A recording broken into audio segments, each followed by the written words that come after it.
Good evening. See if I can get my phone to stay right there. Hi, everybody. What is it? Tuesday night.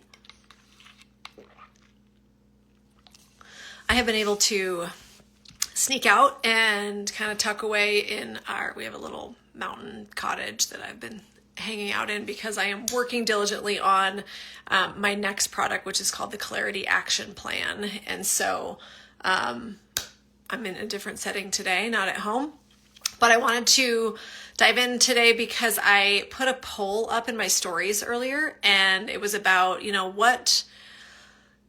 what stops you from talking about money? And the options were, rich people are greedy and inherently evil, or you think that it's impolite to talk about money, or you think that wealth just really isn't for you. Or the fourth option was more than one of those is true. And the results are kind of interesting. Like 42% of the people have already said that they just feel like it's rude to talk about money and impolite to talk about money. And that's not really a surprise. I mean, I know, I grew up in the 80s and, my fellow elder millennials, Gen Xers, millennials are probably along very similar lines with kind of their upbringing and what was instilled in them regarding money. But I want to dive into it a little bit here, and I'll try to make this kind of brief because we have to start talking about money, ladies. Okay, we have to start talking about money. It's okay if you have these beliefs. We need to focus on the awareness that those beliefs exist because we need to talk about how much those thoughts are costing you in actual real dollars and what that's going to look like in the future. So I forgot to say, if you're new here, my name is Molly. I have Money Sense with Molly. I've been a financial advisor since 2006. I am a certified financial planner, and I left the advising field. I was managing a big book of business. I left that at the end of last year to start Money Sense with Molly because I really got disillusioned with the industry as it was, and not only how much it cost regular people to get advice if they were working with a financial advisor, but also just the fact that if they weren't, they didn't really have a great, I mean, you can Google anything, you can YouTube anything, right? But I just felt like there weren't great resources out there for women to learn this information from somebody who had the credentials. I mean, obviously you can go on Instagram and you can find all kinds of influencers that talk about money. And I just felt that I had a voice that I could bring into the conversation, having my experience, again, managing hundreds of millions of dollars in assets within a book, and doing it for 18 years. That's kind of why I started Money Sense. So it's a financial platform to give women education about finances. And that's where I am. So thanks for being here. So let's get into it. We have to start talking about money. And I'm here to show you kind of what that cost is in real dollars. I have watched hundreds of people navigate through retirement throughout my 18-year career. And it's been very interesting to see the different attitudes that come through the door, the different scenarios and situations that come through the door. I mean, there were cases where, in many of my meetings, I would work in partnership with not only, at one point I was working closely with commercial bankers in a bank, but then also I was working closely with accountants and CPAs, and they were kind of bringing clients to me. So every client that I met with every person I met with didn't necessarily become a client. So I got to hear all these stories of people who were coming to me to get some advice, figure out if we're a match to work together. Many times we weren't. But man, I would hear these stories from people's situations about where they were, what their thoughts were about their money, and what their goals were in the future. And the disconnect between what their thoughts were about money and where they were trying to go in the future was pretty incredible. So this first question is talking about, money is bad, rich people are greedy. This probably stems from the people in my polls who talked about this is why they don't talk about money, because they just kind of think money is greed, right? Rich people are greedy. I think a lot of this comes from childhood programming, hearing, money doesn't grow on trees, you can't afford that. Constantly thinking and equating money to stress, that is ingrained in you. And if you are a person who maybe leans that direction and is constantly thinking about can't afford it, oh, look at these rich people and kind of demonizing these rich people, I want you to think about that and just create that awareness for yourself of what's out there, what's in your brain, and how you're looking. Because I'll say it multiple times in this conversation, money is neutral, right? Money is neither good nor bad. We need more people, more women with money that then can make good choices that influence positively our communities. But where else does this image come from about money is bad and rich people are greedy? You know, obviously the media talks a lot about it. I mean, think about every movie that you've ever watched. The villain is often a greedy person, a greedy rich person. You know, you never really see like the wealthy woman funding scholarships and starting nonprofits. I mean, that's usually not quite as exciting. But we're getting that embedded in our brains as well. Religious and cultural messages, right? I mean, some of us are taught that like poverty is virtuous and, you know, wanting more can make you selfish. You need to be selfless. And then obviously family dynamics. If your family struggled financially, you are going to believe that wanting more money means somehow like you're rejecting your roots. And I think that's very legit for some people that maybe have gotten out of a cycle of poverty and they get negative reactions from maybe their community that they were able to move away from a financial standpoint. I think they can get negative reactions around, oh, maybe you think you're too good for us. So if those are resonating with you, I just want you to be creating that money awareness, right? Like if you are thinking money is bad, rich people are greedy, money is neutral, right? And we need more good people to have more money, especially nowadays. We need to have good people with money in their hands. So it's neutral. It's what you do with the money that makes it good or bad, but money is neutral. So if we're thinking this, you might be self-sabotaging every time you are trying to build wealth. Like if you think, oh, it's bad and people are greedy, you might be like sabotaging yourself from actually gathering wealth and gaining that wealth. So I want you to start thinking about that and making sure you're not self-sabotaging, making sure you're noticing if you're judging wealthy people, and kind of ask yourself, where is that coming from, right? Thinking about kind of good examples of, you know, wealthy women using their money for good. I mean, great examples are like Sarah Blakely, the founder of Spanx. She has committed to, you know, donating her fortune at her death, and she does a lot of grants for female startup businesses. You've got Melinda Gates, who obviously has the Gates Foundation, and she has, you know, again, has dedicated to donate most of her fortune at her death as well, but she is committed to, you know, using her money to expand health and, you know, health resources across the globe.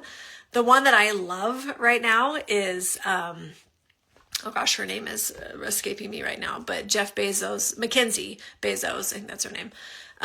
But she, you know, when they got divorced, she got a portion of Amazon. I think it was like 5%, and she got like $20 billion or something ridiculous.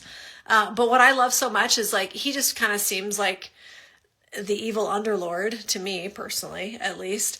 And I just love that she's taken this money and she's like, I'm going to give it away, you know? So she has been picking organizations, universities to just donate money to, no strings attached. It just shows up.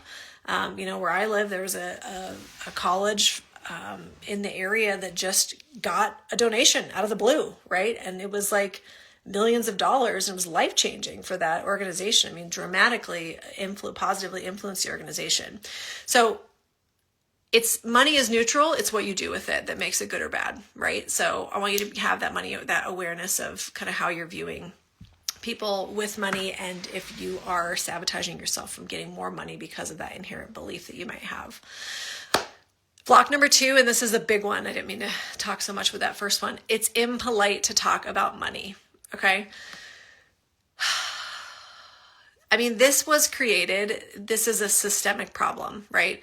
This is created because we are wanting this. I mean, back in the day, it's like they're wanting to keep financial knowledge exclusive, right? It is absolutely part of the patriarchy. It's part of this tiered system that we have that's not only misogynistic and feeds into the patriarchy, but it's, also racist. I mean, there are absolute disadvantages that people of color deal with. And I think that this message of it's impolite to talk about money really disproportionately affects those communities, the women's community and the people of color community. And continuing to perpetuate that politeness around not talking about money is just going to perpetuate this financial inequality. So I think it's really important for us to, as women, take that head on, right? Like we are not, I mean, if you guys think about it, back in the day, while women were being polite and, women weren't able to get their own credit card until like the mid 70s.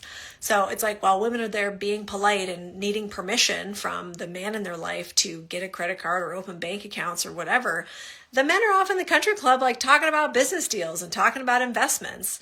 They've been talking about it. They've been strategizing and creating business deals together, while we've been encouraged to not, right, and do others. And what the real world repercussions of that are now is that it's affecting women the worst, right? We are being put in positions where we're not going to have as financially advantageous situations in corporate America.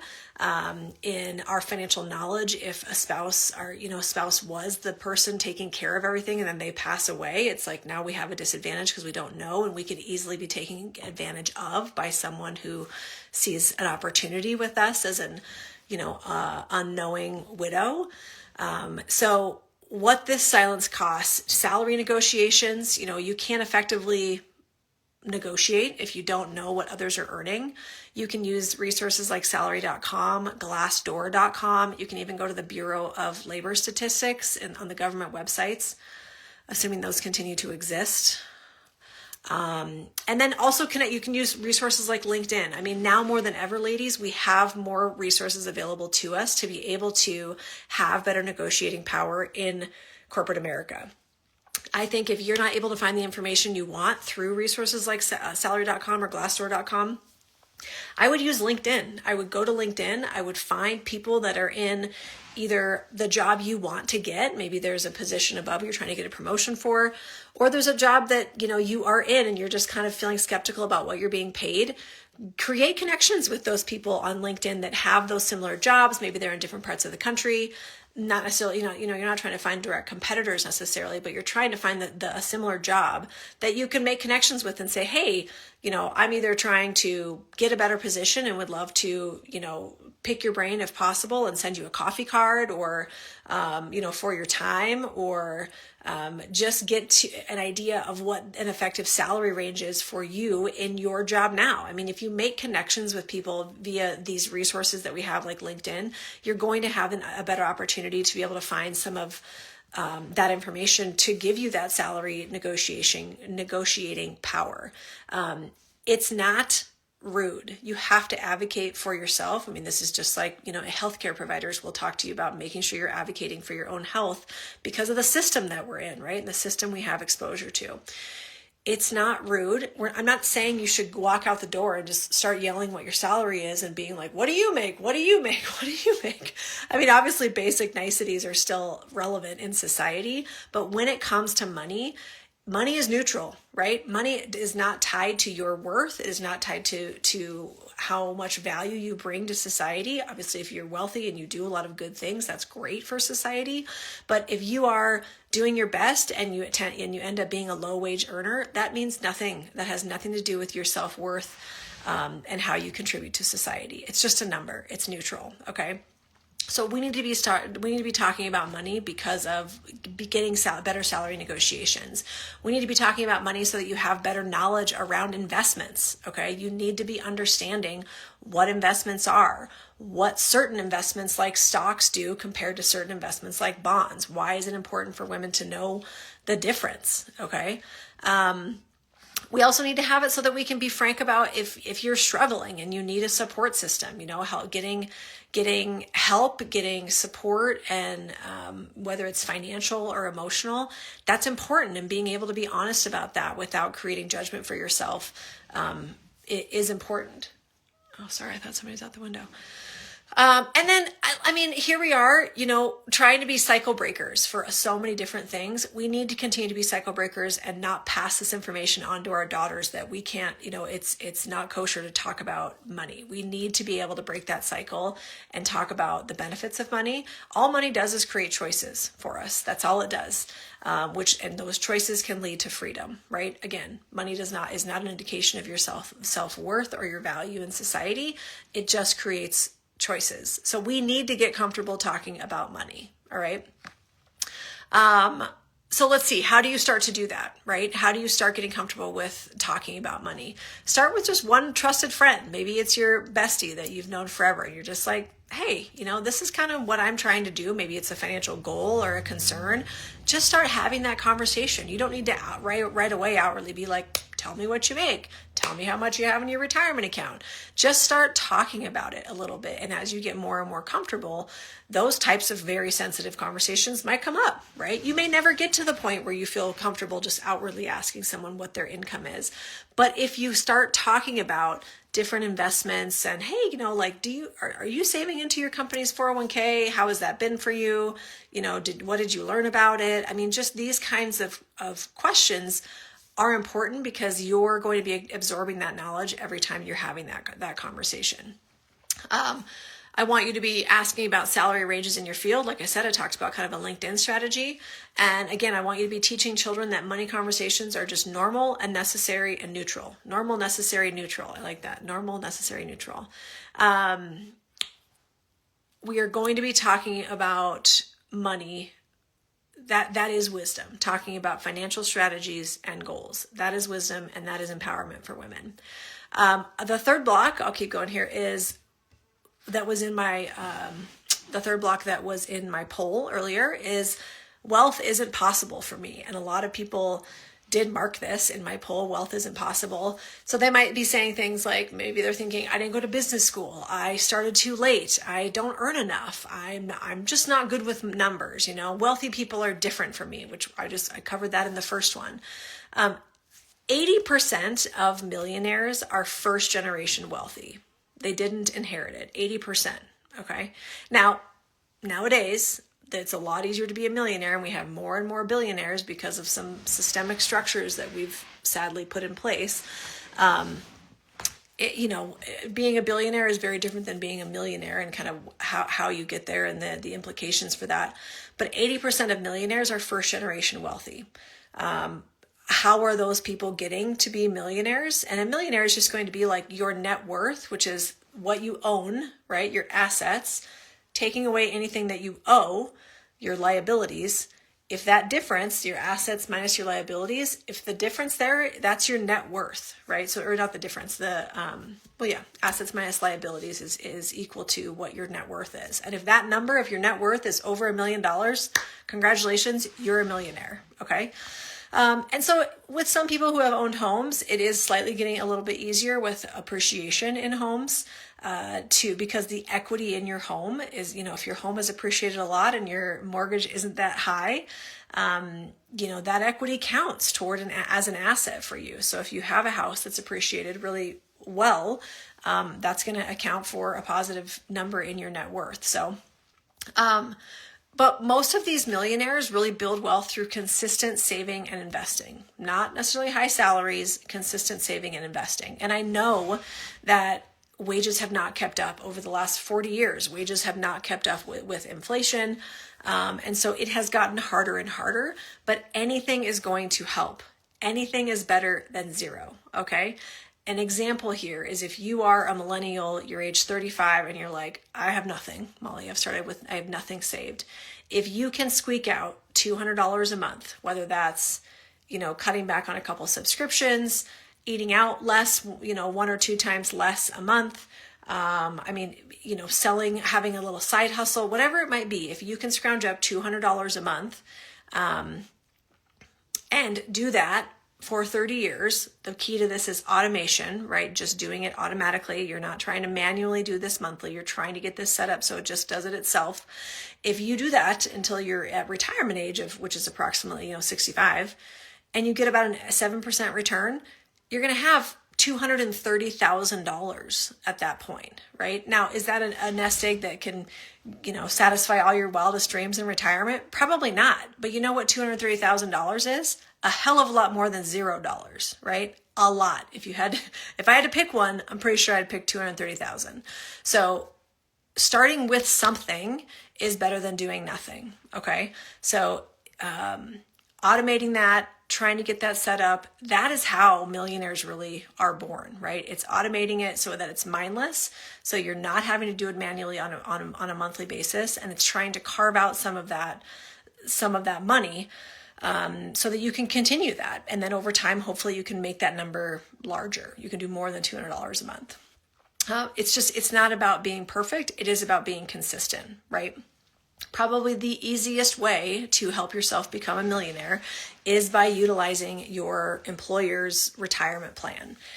Not only because it's going to be pretty easy for you to automate that, it just comes right out of your salary, but also you may get free money from your employer. So if you aren't saving into your employer's retirement plan, a lot of them are called 401ks. Some of them might be called simple IRAs. You need to go look at it tomorrow. Okay. When you get to work, you need to go look at it tomorrow. You don't have to start with $200 a month. You could start with a very minimal amount, but start getting that money put in there. And at minimum, really shoot to try to put in whatever, if your company does match anything, get that money in there at least up to the match, because you're automatically going to be doubling your money, because your employer is going to be matching every dollar that you're putting into it. Okay. So that is how millionaires are born. So this is available to you. This is out there. You absolutely can do it, but it does take consistency, and it does take a little bit of effort, right? We do have to be aware, have money awareness about what we're spending to see if we can carve out a little bit of money to put into plans like this. One thing about 401ks that people sometimes freak out about is they think, if I put my money in there, like it's like gone, it's risky. If you put your money into a 401k and you leave that job, you can always take your money with you. The money you put in, you can always take it with you and roll it into another IRA that's in your name, okay? You can't always take the money that the company has given you, okay? There's sometimes some time rules for how long you have to work there, but you can always take your money with you. So that excuse is not good. Right? It's like that money is there for you. Yes, it's going to be in a retirement account that has a couple of rules related to it, that in terms of when you can access and how you can access it, but you can always take it with you. So drop the excuses. You can do it. If you're worried about it, look into it tomorrow. Okay. So talking again about wealth isn't possible for me. Well, this is a mindset thing. We're going to start talking about money. We're going to start, treating money as it's neutral. We're going to start normalizing having conversations about money, and we're going to start talking differently to ourselves about money. Instead of saying, I can't afford it, you're going to say, maybe, how can I afford it? Right? Very similar to what I just said. We want to try to carve out $200 to start saving. Is that, how can I afford it? Can I afford this by canceling a subscription that I forgot that I had signed up for? Can I afford it by working on that side hustle that I like, selling some of my craft, or whatever, like money is abundant. Money is all around us. There are a billion ways to make money. And it's just you fostering that ability and putting your mindset toward, gathering some of that money and to actually make this happen. Now, I think while I say that, I don't want to sit here and be like, just meditate and woo-woo about it and the money is going to fall in your lap. It's like, oh, my daughter is texting me that she's worried our cat is gone. So I'll have to deal with that in a minute. You can't just sit there and like woo-woo your way into wealth, right? You just can't. I love woo-woo. I really am really into it. I love manifestation. I love the power of, manifestation. But it has to be the woo with the work. You have to do some work. So you can't just sit there. Like, you have to actually execute on doing some shit. You can't just like woo your way into it. So I want you to be thinking about your mindset. I want you to be thinking about what your thoughts are and being aware of what your thoughts are. But then you actually have to take the steps to make some changes. Okay. A great way to do this and to get started is to go through what I have created is called the Clarity Calculator. It is literally a step-by-step process where I hold your hand through every single step. People immediately think like, oh, this is too hard. This isn't going to work for me. No excuses. I am a CFP. I have been doing this for 18 years. I have created this process that is the exact same process that a $100 million client coming through my door when I was an advisor, this is the exact same thing that we would take a $100 million client through, $1 million client through, a $100,000 client through. And if you have $100, it's the same process that you need to go through to actually get your shit together and create a good financial foundation. The Clarity Calculator is step by step. I hold your hand. If you want to get going, comment the word clarity below, and it will get sent right to you. Clarity Calculator, it will take you through step by step. What I mentioned earlier in this is I'm working on the Clarity Action Plan, which is the follow-up to the calculator. You're going to get a lot of awareness going through that. You're going to know what you have and where it is, right? And by the end of the Clarity Calculator, you will know your net worth. You might think, you might discover you're already a millionaire, and talk about like the mindset shift that could come from that. Going through the Clarity Calculator, you're going to know exactly what you own, what you owe, and what that final net worth number is. And then at the end of that, we're going to figure out, okay, well, what now, right? What are your next steps? Because when people talk about their money, they do always fixate and think about investing. Investing, if you started investing, you're putting the cart before the horse. And I will say that till the cows come home. If you start with investing, you're putting the cart before the horse. You've got to get this financial foundation set up. And once you have it set up, you don't have to live there. You don't have to like check on it every day. You just need to get this foundation set up. And then you can go into the more fun, I guess, things when you really get to see your money grow. If you don't set this foundation up, I hate these little dumb metaphors. It's like building a house on quicksand. It just is. You need to create this foundation, and that's what the Clarity Calculator is going to do. And then as soon as I finish it, the Clarity Action Plan is going to give you the second step of actually executing any changes you need to make that you discovered in the calculator. So money and wealth is for you. I don't care who you are on this live. I don't care if you're watching this later. Money and wealth is for you, okay? We have very large challenges, especially in the United States. There really are no safety nets available, but we need to focus on what we can control, okay? We need to focus on what we can control. We can control our saving, we can control our spending, and we can control how much risk we take, right? So as you go through the Clarity Calculator, you're going to get a good handle on everything that you have. And then in the next step, you're going to figure out the best priority actions that you can take to kind of maximize things that you can control. Okay. So as we continue to talk about, why we're not talking about money these days, the last thing that was in my poll earlier was more than one of these is true for me. So more than talking about rich people are inherently bad or greedy. I've been told and educated that it's rude to talk about money, or I just don't think wealth is for me. The last question in my poll was that more than one of those is true for people.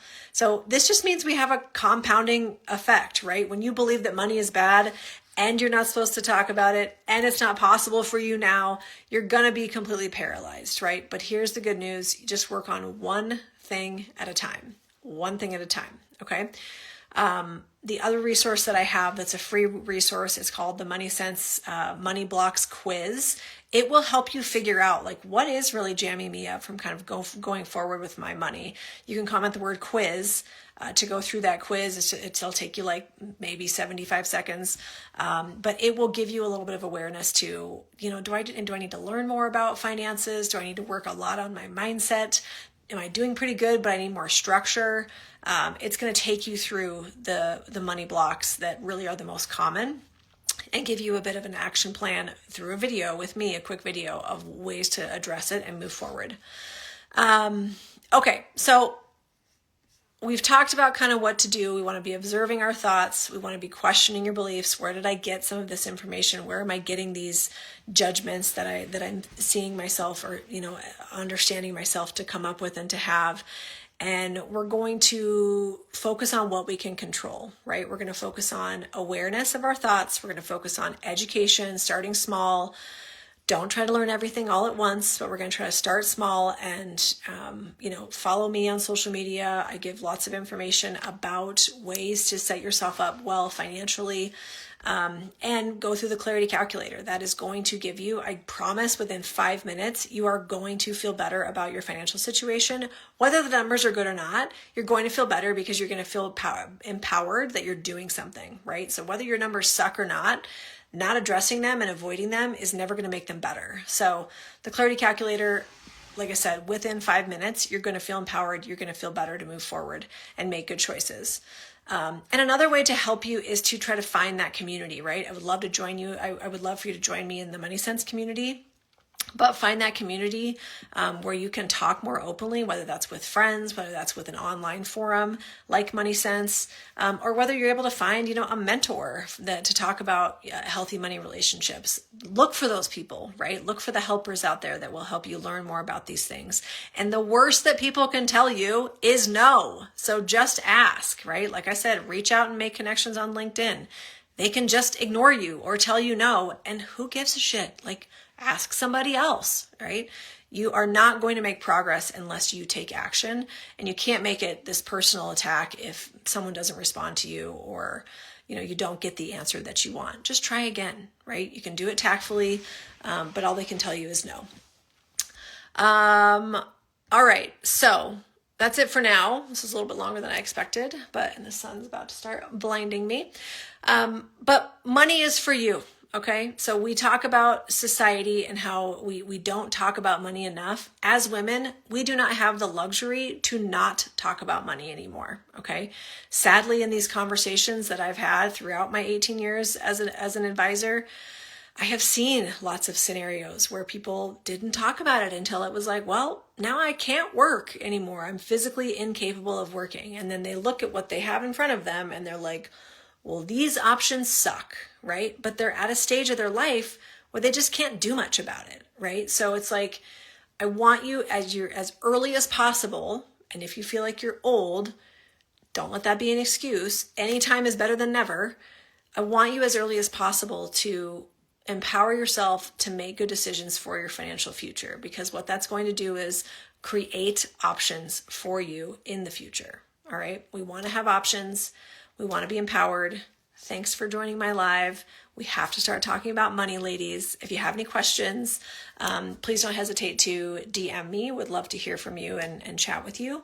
But the resources I talked about in this live were the Clarity Calculator. You can comment the word clarity to get that sent to you. And my free quiz, which is the Money Blocks quiz. It'll take you a minute to do, and it'll give you good feedback and awareness on what might be stopping you from actually going through and building wealth. But hope everybody has a great night. Talk to you soon.